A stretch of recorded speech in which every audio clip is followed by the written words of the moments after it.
How's it going, everyone? And welcome back to the Back Pocket Podcast. I'm Dylan Shalom, and we are here to discuss the New York Jets for our 2024 NFL season's Buster Boom series. I'm excited to get into it. Obviously, like I said, the Jets have had a very typical Joe Douglas offseason, a lot of moves, a lot of transactions, and I'm very excited to get into this one. Obviously, it being my favorite team. They are active in free agency and in the draft. So this year, let's just take a little step back and look at what happened this season to the New York Jets. Week Mm-hmm. one, the Aaron Rodgers explosion. It's unfortunate. Couldn't have happened at a worse time for the Jets. They were No. riding high off of being the offseason champions. But I, I, it didn't go right I'm for not them. appreciating this start. I'm not appreciating the start to You're this not appreciating video. this. I'm trying. I'm I'm trying to not. intro this the I'm way I can, the best all way right, I okay, possibly can. All right. I okay. feel like I'm using my creative mind to put this into a good Mm. image for the watchers. Like, do you not appreciate me I trying to don't, be considering I interactive? feel like you're letting your Dolphins homerism get involved in this. I'm just doing the intro, man. You All told me. right, all right, all right, all right. Go on, So go on. they had to replace Aaron Rodgers with Zach Wilson, who was dreadful for the rest of the season, and some snaps for Tim Boyle, some snaps for Trevor Siemian. That should not be a problem this season, as we'll get into that later. But the best defense that this New York Jets team has had in years was wasted, and we'll see how they're able to bounce back off of that. They won 6 games. I want to say, was it a 6-11 season? 7, 7 and 10. 7-10 season. So average Jets season, and it just didn't go to plan, even though everyone said that they were going to be one of the best teams in the league. And we are heading towards that direction again, as Aaron Rodgers is looking to be healthy, and everyone says they're going to be one of the best teams in the league. So, I what are wouldn't your say thoughts? everyone.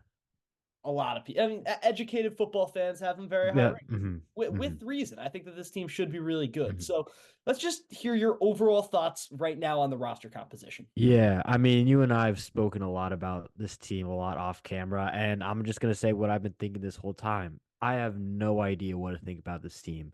I mean, last year obviously was I feel like we had the most headlines. I mean, that was the year we got Aaron Rodgers. Obviously, the team was showed that they had one of the best defenses in the NFL that was also still very young. They had a superstar wide receiver, a superstar young wide receiver. They had a superstar young running back. And they were a lot of teams picks to go very far in the AFC. I going last year, I was confident. I wouldn't say I was confident. I was hopeful, but I also did realize that there were weaknesses to that team and that they reared their ugly head where they didn't have a good receiver too, which was Alan Lazard. They didn't have a great offensive line, Dwayne Brown, and mainly they didn't have depth on the offensive line, and even the starters weren't very good. Other than rookie center Joe Tittman was solid and AVT before he went down. So what I will say is different, at least going into the season, is that this team doesn't really have as much of a clear identifiable weakness, and that this team has a lot more depth. So even though this team I feel like is not getting the same hype that last year's team got, this team on paper is a better roster. The problem is health. And looking at the team, I think they did their offseason moves have been I was like kind of a bit torn at first because I was someone who was saying maybe we should go a bit cheaper, kind of make sure we don't make too many splash moves and also don't put us in a situation where we might be in cap hell in a few years, especially considering how competitive the AFC is. But looking back on it, I really like what we did where we invest in a lot of 1 year deals to guys where we're not actually investing a lot of cap long term, and these are all 1 year deals that are also very much prove it deals or stay healthy deals. Obviously, I'm gonna talk about the main one first, the most exciting one, Tyron Smith, the left tackle. That's your most I exciting mean, move, in your opinion? Not Hassan Reddick? yes, You yes, think Tyron Smith? absolutely.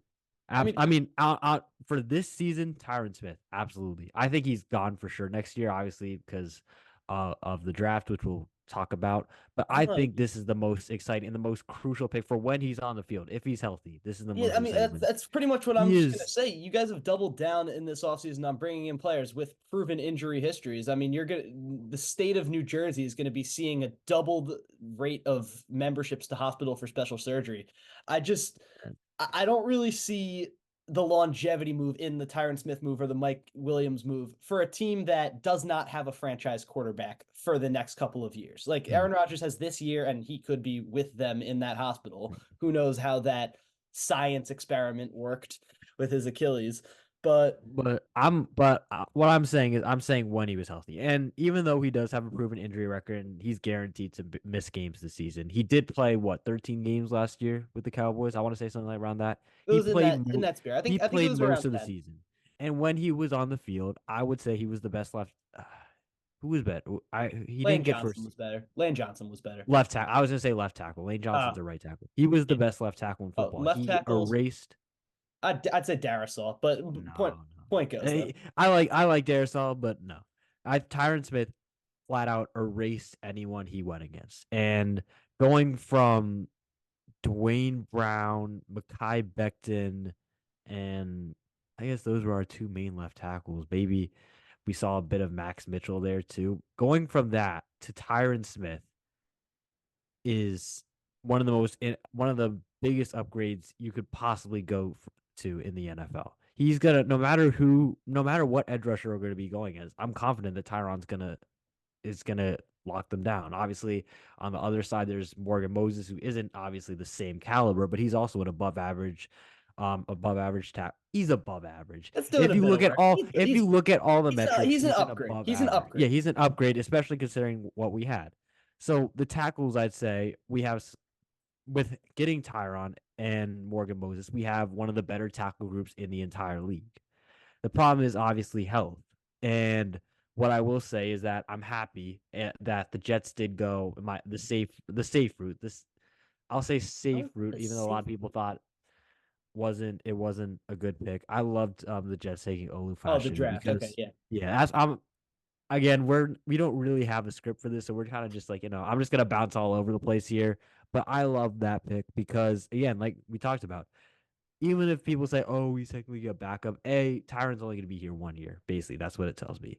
Two, he's gonna play. He's gonna play. Tyron Smith Oh is yeah. inevitably going to miss games, and having a guy like Olu Fashanu, who was my offensive tackle too in this class, is probably one of the best backup options you have. He's obviously you see, he's he's a pretty. No, I wouldn't say he's a freak athlete in the same way as a guy like an Amarius Mims, but he's still a pretty.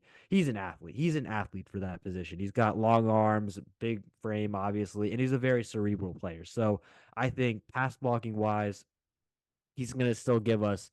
I'm confident he will still give us very good pass blocking, and he'd probably be our best left tackle last year. So I do like the move. I like the pick there, and I think it really provides good insurance for that. Even though obviously Tyron is an injury risk, I still think Olu kind of is one of the best hedges you could possibly get. So I think one of the biggest moves that the Jets made overall was kind of solidifying that offensive line and making sure that you're doing everything possible that Aaron Rodgers doesn't happen that nothing happens to Aaron Rodgers in the same way what happened last year. I mean, Aaron Rodgers did it to himself last year. No, I He should agree have with thrown that. the ball. I do agree with that. I agree with that. He should have thrown it quicker. It was a design. It looked like it was a design a chop block for Dwayne Brown or whatever they call it. But at the end of the day, if you watch the Jets, if you had the misfortune of watching the Jets offense all 17 games, which I sadly did, you would have known that he would have died behind that line. Yeah, he would have. He would have gotten killed eventually. So maybe, I mean, not a good thing that his Achilles snap 4 plays into the season, but man, he probably saved himself a lot more tear on that body by having that injury week 1. So Yeah. I like that was probably my favorite part of the offseason there. So The I mm, just have about the Fashanu pick, and I really love the player, and I still think it's a good pick because you do need that security that if your injury prone player gets injured, you have someone to step in. That's just something that it goes without saying that you need someone there. I just don't understand the timing of the pick with the way that the Jets have done their rebuild because this should be a year that the Jets last year was a lost year. That was a year you should have made the Yeah. playoffs. This is a Mhm. year that the Jets should be contending for a Super Bowl. And you're spending On your paper. on paper, yes. You're spending your top pick on a player who's not going to get the most minutes out of someone that you could have taken. You could have taken a player that would have been a little bit more valuable to the team this year. Not saying I would have done that. It's just the question has to be asked because how much time do you have in this Rodgers window to win? That's just the Here's question I have. here's what I will say about that. A, I feel like it's too much of an inevitability that Tyron will miss games, that you have to have that security blanket because if we don't take him, Carter Warren is Yo, our what's wrong backup with Carter tackle, Warren? bro. I mean, no, no, no. I'm not gonna hate on Carter Warren. Maybe he can develop into an okay player, but he was not NFL That's level just like last year. the like blanket hating. Maybe he can develop into an okay player. That you're saying you're not gonna hate, and then you just straight hate No, on it. that's not even hating. I mean, You're but he was hoping, bad, but but like he wasn't ready to be an NFL player last year, and you can't bank on him making a huge leap. It's possible, but you can't bank on it. So I think taking Olu for that reason, A, is why I think it is still somewhat of a win now move. Two, another reason why I'll give you three reasons. The second reason is because I think they also are planning for, which is a relief to me, is they're planning for life after Aaron Rodgers. 'Cause at the end of the day, this is a 4-year-old quarterback coming off an Achilles injury. And while I believe with Aaron Rodgers' play style, it won't hamper him as much as it would to most quarterbacks, I still think this likely will not end up in a Super Bowl win. I don't think it'll end up in a Super Bowl appearance with all like the superhumans in the AFC. Um, so I think it was smart to be like we're making sure that we still have a future after Aaron Rodgers, and even though they did kind of spend a lot of money this year, they spent some of the least amount of overall cap space during this offseason compared to most other teams. So I think there is still a future for this team after Aaron Rodgers. Obviously, they need to get the quarterback situation sorted out, but I think that's why the Olu pick was made. It wasn't. I mean, it will be an important pick now, but it will be a more important pick down the line where he could end up being a top 5 tackle in this league. And then the third reason I'll give you is because our third round pick, and obviously it's a third round pick, so it's tough to talk about. But Malachi Corley is someone who I think will make an instant a pretty instant impact in this offense because when you talk about really skills that are translatable at the NFL level, one of the historically most translatable skills is yards after catch, breaking tackles. Obviously, everyone compares him to Debo. I'm not. I basically am indirectly comparing him to Debo by saying that, but obviously, it's too obvious to see the similarities. I mean, he's a guy that you're not going to really throw like 9 routes to him that often. You're not going to have him run post routes at all. You're not really gonna. He's not your separation guy. That's Garrett Wilson. He's not your downfield guy. That's him and Mike Williams. But he's not even your separator. But he's a guy that if you give him touches, if you give him drag routes, those kind of routes that they gave to Debo Samuel, or a recent example, Rashee Rice, where he also a lot of his throws were like what less than 5 yards down the field. I think I think that's something that will still be very valuable, especially for a quarterback like Aaron Rodgers who loves to set up his receivers with yak opportunities. So I think he is someone that I think I wasn't as high. I'm not like low on him. I don't think it was a bad pick. I thought it was fine value for the pick. I was higher on some other receivers just because I'm someone that prefers separation. But that being said, I feel like Malachi Corley is someone that I would be most confident can contribute immediately for this offense. So let's talk about Nathaniel Hackett. He Mhm. is going into his second year as the offensive coordinator. His first year, hopefully, the fingers crossed for you that he has his quarterback and an improved offensive line, more Mhm. weapons to work with.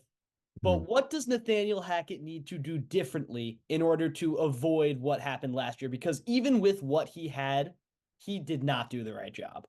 Yeah, I agree.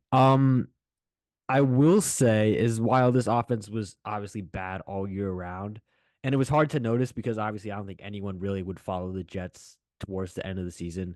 But this team did actually look more like a competent offense as the season went on, and maybe that's partly due to playing worse defenses. But we also saw, I don't know if you watched the Thursday night game against Cleveland. I don't know I if you actually watched that did. game. I did watch that game.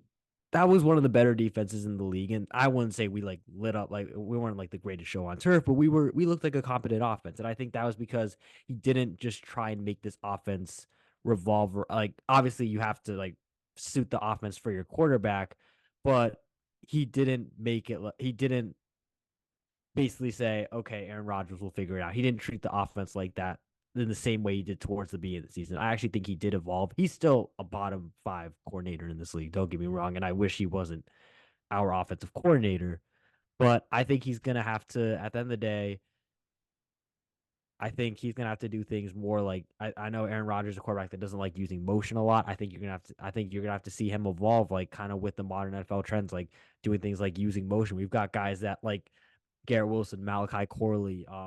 I'll throw in another guy, Xavier Gibson. I like him. I liked how some of what he showed in his rookie year.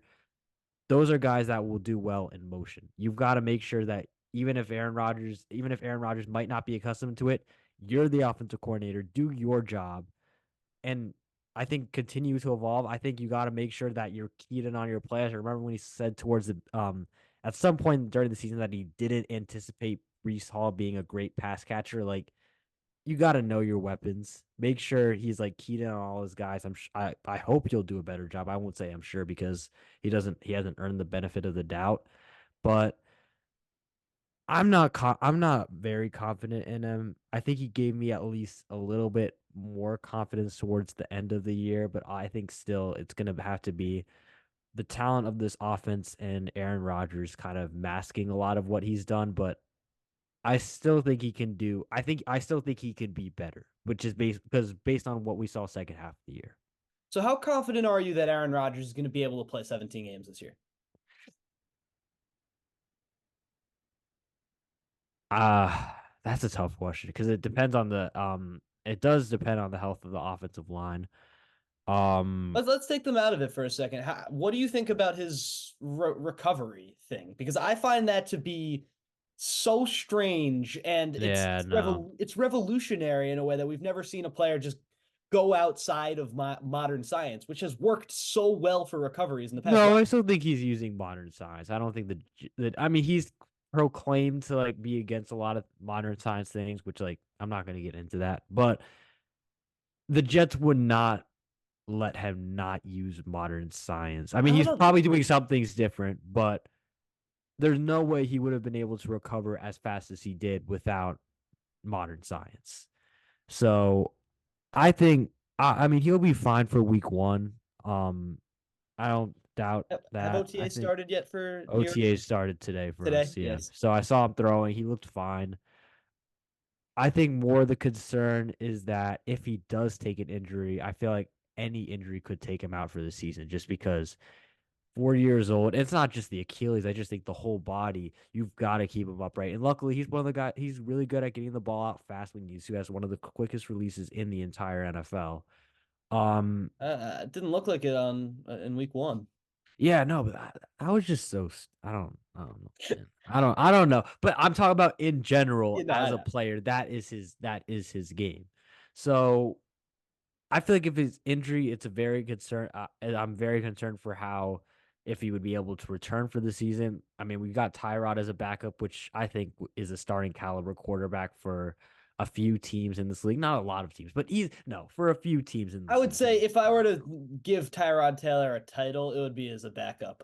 I No, wouldn't. he's a backup. I'm not saying he would be like an average starting quarterback, but he can be He's a a tanking. capable He's a quarterback. tanking starter. That's what I'd say. Mm, no, I don't think you can tank. I don't think you can tank with Tyrod. I think he definitely. He's Could. um That should be printed on a T-shirt. Someone should tank tank with Tyrod. Tyrod. Yeah. I don't know, but yeah, I think I'm glad we have this. I think this is going to be a run first team just because of what happened with Aaron. I mean, we saw this with I mean, as we saw Brees like obviously get a heavier load as the season went on. Now drafting Braylon Allen, which is another power back, which I feel like you could give 15 carries a game as well.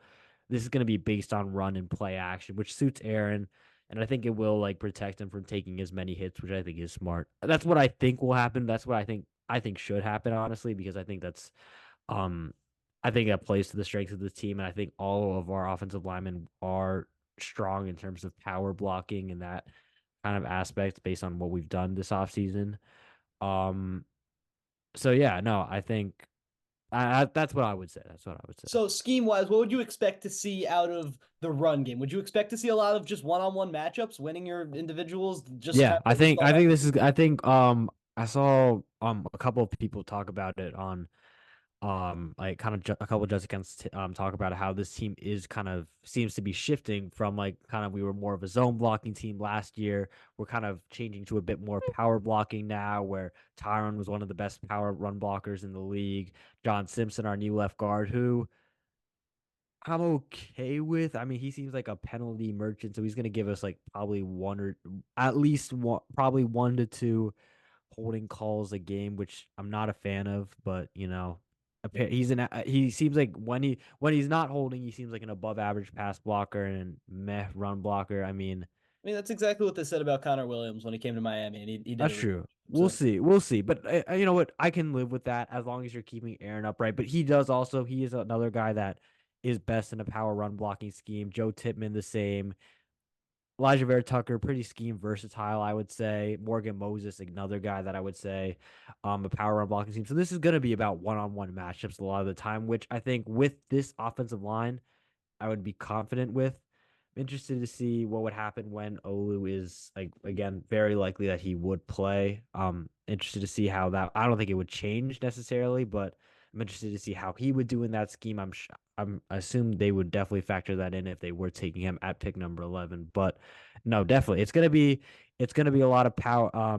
It's gonna be a lot of that's what I basically see with with the offensive line signings, with having a guy like Brees who can. I mean, Brees can do it all, but like having a guy like Brees who can just like power his way through when he needs to. Braylon, who is a power back first, even getting guys in later in the draft like Isaiah Davis. I feel like someone who would even succeed more in that type of environment. So yeah, that's what I think. I think that's a definite change, and I mean, as a fan, you always want to see your team be um like just punch the other team in the mouth, just kind of be just be the bullies. And I think I mean that's not really, there's nothing schematic to say about that, but that I mean that's fun to see as a fan. So I think this could be one of the pitfalls for the Jets this season. There's multiple that I'll bring up over the course, Mm-hmm. but I think one of my pitfalls for Hater. this team is that you're very reliant on one-on-one matchups throughout this season, and I just don't think and I know you have depth on the offensive line now. I'm not doubting that. But with having a power blocking scheme and having a solidified wide receiver one, wide receiver two, wide receiver three in a slot, it's not like there's going to be a lot of rotations in spaces like that. Mm. Brees Hall and Braylon Allen will be very, very good. That is not going to change. I think you're going to have trouble playing up to teams that you didn't last year. Like last year, the Jets were a team that were going to go into Philly and they won, or they went. That wasn't Philly. We were at home. We were at home. Regardless though, they beat the undefeated Eagles. Mm-hmm. They beat Buffalo. It was a team that could play up to competition. Now that and I know the scheme was similar last year, and we'll get to the defensive side scheme in a little bit. I think one of the problems you're going to have is when you play a good defense, there's no ifs or buts as to how you're going to win the game other than are my players better than theirs, because Nathaniel Hackett's not going to. Well, I mean, I mean, when healthy again. I know I keep saying it, but it keeps being Yeah, relevant. But when healthy, I would trust our guys to win that matchup. I mean, Tyron is Tyron, which I think you can't argue that yeah, he was yeah. um he's insane. And then I think Titman was one of the, I saw a stat, he was like one of the best interior pass protectors, like in terms of pressure rate, that kind of he was a solid run blocker, but he was a pretty good pass blocker. Elijah Vera Tucker actually wasn't great with that as well as he was a year ago, but I also think being next to Connor McGovern and Mekhi Becton didn't really help him. So Mm. I think he'll be fine with that. Morgan Moses, again, I already talked about that. I think he's an above average pass blocker and above average run blocker. I'm confident in our matchups, but also they're it's unless you're Brian Flores in the Vikings, you're not really gonna see everyone be one on one. There's always gonna be double teams. You're gonna see most of the time a team somehow is gonna bring four guys. Yeah. And I trust that I mean John Simpson I would say is the weak link. He's not I think he's average overall, which I think is fine. You can deal with one average guard. Yeah, I mean, I Um would say left guard is a good weak link to have on a line, even though the mhm, guards are being super highly valued right now in free agency. It's yeah. still a better weakness to have than center or tackle. Oh yeah, definitely. Definitely. And I think no, no, I think we would be I think with that our five guys against whatever four-man rush we're going against. I mean not whatever, but I feel like we could win those games. And I think no matter what, even if the scheme is changing a bit, I'm much more confident in our guys going against elite defenses when we actually have dudes up front that we can trust that, hey, our quarterback doesn't have to give the ball up less than a second into the play. So, I mean, there's that. There's also the fact that, again, this offense seems to be, is going to be, I mean, I think it not even seems to be, it was still probably designed last year to be an offense that was supposed to get the ball out quick last year with a lot of the times we saw Garrett running screens. I mean, McCole Hardman, obviously a failed move, but he was probably a guy that you would a lot of the time would have seen get the ball out quick to as well. I think we're going to see a lot of those, which is going to kind of try and not necessarily mask the offensive line because again, I think it's a solid offensive line, but just keep Aaron upright. And I think that at the end of the day will kind of make sure that it's not going to just be always one-on-one matchups that determine on the offensive line. All right, yeah. So let's shift over to the defense where it is Mhm. very scheme dependent, and a lot of these really good players have they've made their money in executing what Robert Saleh wants them to do. What is it that makes this defense tick? Other than some individual talent, like for sure, Sauce Gardner, anywhere he Mhm. went, he would be one of the best corners in the league. But what Mhm. makes a guy like Quincy Williams tick in this system? I mean, his aggressiveness, that is really what this scheme really determines. I think despite I'm gonna name another player, but CJ Mosley being next to probably one of the most cerebral players in the entire NFL, a guy that even Bill Belichick was like, yeah, he's like one of my favorite players in the entire league. That did wonders for Quincy Williams, where he's able to be aggressive but also know when to be aggressive, and he's really blossomed into one of the best linebackers in the league. And I think um we thought maybe at first that maybe this defense wasn't really going to rely on linebackers. They were just going to try and put whatever there, but they clearly had a plan. They knew what they were gonna that what they could get with Quincy. They knew what CJ could still be at his age, and they've really blocked. I'd say they're one of the better linebacking groups in the entire league. I mean, basing that off of eye test and PFF, I feel like they have been very good. They've struggled in a few games. I know Cleveland is one that I would definitely mention where they could have been they kind of got mauled by Njoku, but overall they're a good unit. I like that. But obviously what the moneymaker is this defensive line.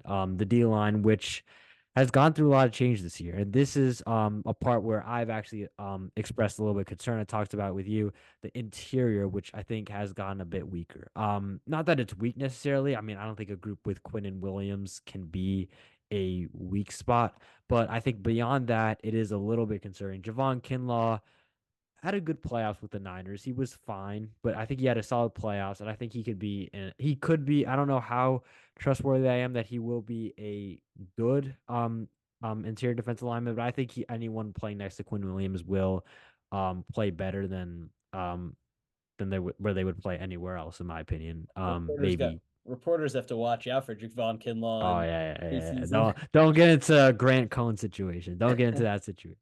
And then losing a guy like Quinton Jefferson, someone that will really go under the radar, but was had a really nice year for the Jets. Had I think 8 sacks, I want to say. So he went really under the radar. And again, I wouldn't I be have no surprised idea that he necessarily had if 8 sacks. No idea. he had I don't I'll check. No, he had 6 sacks. He had six It's sacks. still though, I would I no. But also he was able to consistently get pressure. Yeah. And I think Kinlaw could definitely improve and get maybe fulfill that role, but it's also a bit of a risk there. I'm a bit worried about that. Beyond that, they signed Lecky Fotu from the Cardinals, someone who Basically, I feel like will be a run stuffer, not like not a really big acquisition, but we'll probably just fulfill the Al Woods role last year with probably hopefully better pass rush than Al did.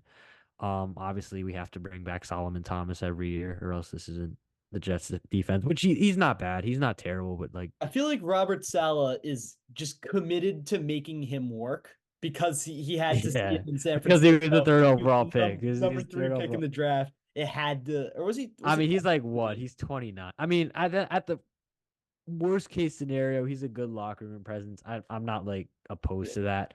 But overall, I don't love this interior group compared to last year. I know we also got a couple of UDFAs like Leonard Taylor. I talked about someone who I think really easily could have gone late day 2, early day 3, who I really liked, but obviously concerning that he didn't get drafted. But I really love his potential. Eric Watts, another guy that also has potential maybe in the role that John Franklin Myers, which was a huge, I feel like a huge loss for this defense. Someone who gave that inside outside versatility while being able to be a difference maker in both areas. So I'll be honest, losing that I've piece, never really seen the JFM hype. I was never really too high on John. no, I think I really liked him because he was someone that I think was really he was comfortable playing edge in a base set in 4-3 when on first down where we needed someone that, obviously you want your edge rushers have to be able to get pressure, which he could, but also he was a good run defender there. And then obviously you could kick inside, play Bryce Huff, another big loss for the Jets. Um and I just love that versatility. I think he really didn't have a huge weakness. He wasn't like a top 10 edge rusher ever. He wasn't, but he was an above average in pressure rate. I think at one point he was like top 5, top 10 in that set. So I think it's a loss, for sure. And then Bryce Huff, I just mentioned him, another tough loss for this defense. Obviously they saw him more as a pure pass rusher, which obviously frame wise you can see why he isn't the biggest guy, but wasn't terrible. I don't think he would. I don't think he hurt the team enough that they had to get rid of him and not really make an effort to get him back, especially considering how good he is as a pass rusher. But when you get a guy like Hassan Reddick, it does make it feel a lot better. And he is again, this was a move that I actually wasn't high on at the beginning, and I'm more happy about it now. The more I think about it because of the versatility where he can obviously he's an edge rusher, but he's also good in base where you can play him. He's more of you do feel more comfortable as with him as a 3 down guy, even if he won't play. No one will really play like that in the Jet system, but he also has the ability to play as a weak side linebacker as well, even which I think is nice versatility as well in case we have injuries there. And then obviously Jermaine Johnson, someone that really made a lot of strides as the year went on, and I'm very confident could have. I mean, he already kind of had a. I wouldn't say he had a breakout season, but he had a good season, and I think he could really break out and become a double digit sacks kind of guy next year, especially with him getting more of a workload. Will McDonald Will McDonald hype is probably at an all-time low right now. Buy the dip. I swear. Please do. He was someone that in limited snaps was good. He was also, again, I keep mentioning pressure rate. He was also someone that was getting to the quarterback when he was on the field, but obviously didn't get a lot of snaps because that Jets edge rotation was just insane and impossible to get into. But he is someone that, as a third guy who's coming off kind of, he's gonna get snaps, but he's also gonna be pretty rested until he gets onto the field. He's going to be a guy that really surprised a lot of people. It's going to be a key part to this Jets defense, in my opinion. So I still like the edge group, even though we lost Bryce. But the interior group is a bit of a concern for me. Yeah, I think your defensive line is one of the strong suits to the team. And the rotation's going to be really interesting because I expect to see Hassan Reddick getting the majority of snaps in as an edge Yeah. rusher. Mhm. Jermaine Johnson should be getting the majority of snaps in as an edge rusher, which leaves Will McDonald again a little bit off to the side, but they'll figure that out. No, They'll I they'll mean, find time. obviously they'll get more than 50% of the snaps, but at the same time, this is still a group that's predicated on rotation. You will definitely see Will McDonald a lot on the field. Yeah, I'm expecting to. But I'm interested to hear about the pressure schemes that they're going to cook up other than the defensive line because in today's NFL, late in the season, you need to be getting pressure to the quarterback. What are we going to be seeing from the linebacker group or from the secondary that's going to be able to get pressure? Or is it just going to be trusting that front four? I mean, that's been the characteristic of the Jets defense the past few years. It's been getting pressure with that front four, which they have been so good at. And um I think we might see a bit. I mean, at the end of the day, the NFL is constantly you got to constantly change around. You can't do the same thing. And I think we did see a bit more of third down blitzes compared to last year. And also you can obviously do that when you have Sauce Gardner, you have DJ Reed, you have Michael Carter, who obviously I think are all great corners in their own rights. So I think we'll see. I think we'll obviously see. I think we'll see more blitzes, especially with I think Quincy Speed. It makes sense for him to kind of have him just as a heat seeking missile against whatever quarterback you're facing. So I would say you maybe will see a few more blitzes, but at the end of the day, the Jets' defensive identity isn't going to be changed, and it's going to rely on this front four. So we've broken down what makes the Jets defense tick.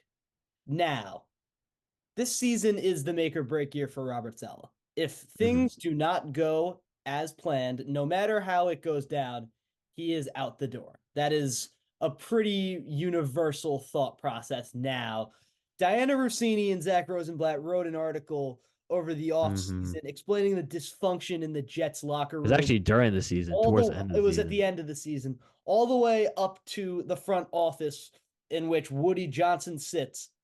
And this was a very, very detailed article. I suggest everyone go and check it out because it's a very interesting and one of the strangest things we've seen.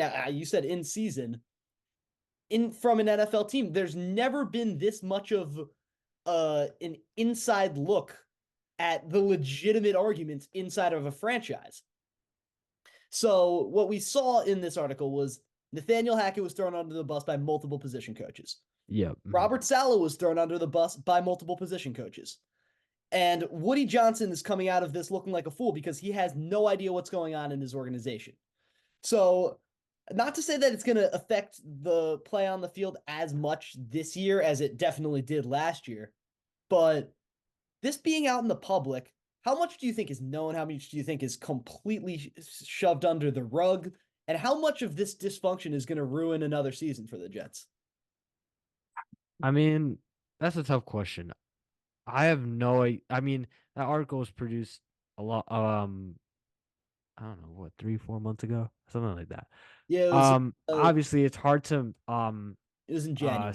say how much changed since then, but a few changes have been made that I think are noteworthy. I think the main one I would say is I don't know if you know he is Rex Hogan, the assistant general manager. He was I don't know if he quit or they probably said he quit, but he was probably relieved from his duty.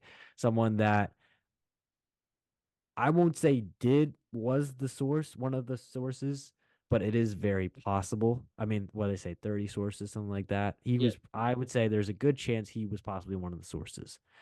Um, it seems like a lot of the sources came from the front office because I think we saw a few more front office guys go as well. I don't remember their names, but this was probably again um a hit job on the coaching staff and the and ownership. And it was kind of trying to make the front office look a bit better. I mean, there were a few like slight digs at Joe Douglas, but overall it was pretty it left the front office looking not that bad. And I think that I felt like that was unfair because even though obviously coaching could have been better, particularly on the offensive side of the ball, there were a lot of areas that were oversighted, like getting a receiver too, like getting like investing more heavily in the offensive line, like even getting a backup quarterback, which I don't think is actually I'm not as big of a proponent of getting a good backup quarterback just because I think if whoever your starting quarterback is, if he goes down, it's done for in my opinion, no matter what.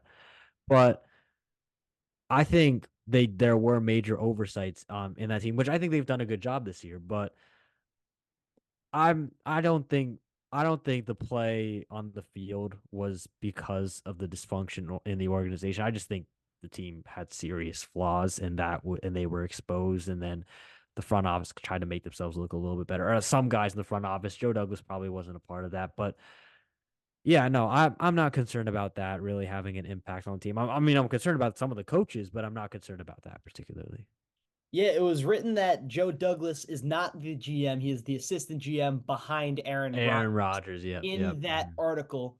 Mhm. And of course, this is all just this is journalism. It could be a hit piece. It could be legitimate Yeah, for all. yeah, yeah. I'm not gonna say it's fake news or anything, but I think a lot of people had agendas Yeah, where it for all we was. know, it could be a completely fabricated piece of journalism. We don't know Yeah, we'll exactly see. what happened. We weren't there, but either way, it's just bad press coverage Yeah. on the New York Jets, which is not a thing that is very uncommon for the New York Jets. But let's get back to the football side. That was another one of my qualms with the Jets this season is just Bears. the inside of the organization controversy. But let's go to my third and most important qualm with the New York Jets this season is that their schedule is just too damn hard. There are I so disagree. I mean, many good teams on their schedule that will find ways to win games where the Jets have historically just not been able to show mm, ways to go out and do that. I think the Jets are a team that actually is good at finding ways to win because I think there were a few games like Buffalo, the Giants, Denver, I would say, as well. I would say the Commanders towards the end of the year where they found ways to win. I don't think that's a problem with this team. No, I'm not Uh, saying I was saying that kind of as these teams have won games a lot in the past, and the okay, Jets have that's not fine. won games But a lot. I actually disagree. If you're talking, I think a lot of the teams that are on the Jets roster have a chance to be better the next year. But if we're talking about teams that have found ways to win compared to last year, the No, Jets I actually phrased have it one of wrong. the easiest I strengths of phrased it wrong. schedule I in the phrased it league. wrong. But So that isn't really a concern. But I think the teams in the league just keep getting better and better. At least again, I say on paper, but um, no, I think all division games are just gonna be tough for New York because obviously you have the Bills who have won the AFC East like what 5 years in a row, something like that, and it's they're for always at least in the divisional round. You have the Dolphins who swept us last year, have they had one of the best offense in the NFL. Obviously that'll be tough as well. The Patriots, I mean, again we they'll be talked about fine. them. We have different mindsets. I'm higher on the Patriots than Dylan is, but even if we're not talking about their roster, they've consistently had the Jets number. Even if we finally ended the streak, thank God. Not really. I mean, I guess it didn't really matter. But I mean, we ended. I mean, mentally, I guess that's a good thing. But I mean, that's going to be tough. Outside of that, it's not a terrible schedule. I don't think. I actually I disagree. I think don't you're think. gonna have a really hard time with the NFC West this year. I think Mm, I know. I think obviously San Francisco is San Francisco, and Seattle I think will be better with McDonald. The Rams, I'm not sure. I don't know really. And then the Cardinals, I think have gone better, but they're not. They're not the AFC South. a juggernaut. I think the AFC South have really good teams in it and should be a very difficult division to Yeah, go for. I agree. That's a tough division. I agree. And then being the third place team, you won 7 games last season. You were third place in your division. That doesn't automatically lead to the worst teams or the second worst teams in each division to play against. You're going to No, get because the teams it's quality a teams. constantly changing thing. That's what I'm saying. But that's why I also don't put a huge. I think the past few years, if anything, were a lot tougher compared to this year. Obviously, it doesn't. We talked about it last episode. It doesn't really do much comparing last year, but I think no matter what, our schedule was always going to be hard. And I think there are a lot of reasons to say this team might not be as good. I don't think it's because of the schedule. I just think no matter what, you're going to be playing tough teams. It's the NFL. And this team is a again, it's a big variable. There's a lot of not big variable. There are a lot of variables with this team, and it's tough to predict predict games, especially um towards the back half of the season when you don't know what the roster is going to look like. And I will say our depth is a lot better, especially at positions like I'd say offensive line mainly where we got killed with injuries is a lot better depth wise. I'd say receiver is I think receiver is better depth wise, I would say, because I mean Lazard obviously he's not good, but as a receiver 5, I can take it if Aaron is healthy. But yeah. Yeah. Well, that's all I really have for. Oh, we should get to predictions. Uh, Mm-hmm. Mm-hmm. I'll start first. I think the Jets on paper. I can't predict injuries because that's not fair. Yeah. Should win 12 games this year, just based on what Wow. what you really have on paper, you have such a great roster.